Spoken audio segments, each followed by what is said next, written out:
So sometimes it can get really icy or even sastrugi. So if you see this, can you see the wave patterns? Okay, it's pretty icy. So what you need to do is make sure you're on your edges and keep on your edges like that.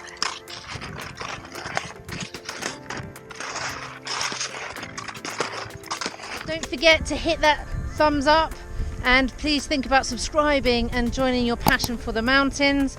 It really helps to grow the channel. So when it gets really icy, and it's really good to make sure you have, and that's ski crampons. Okay, so ski crampons, there'll be all these different makes, different styles.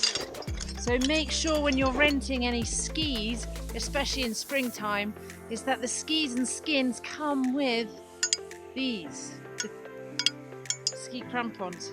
So the idea really is you put them in and then you flatten them down.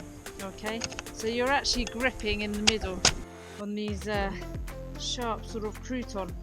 Now the upsides for putting, you know, ski crampons on is that you do get grip on steeper terrain and icy. The downside of it is you don't actually get a longer glide. You can't actually glide your skis, so you have to weigh up when you're going to put these on. And I always keep them on the top of my bag, especially in spring conditions.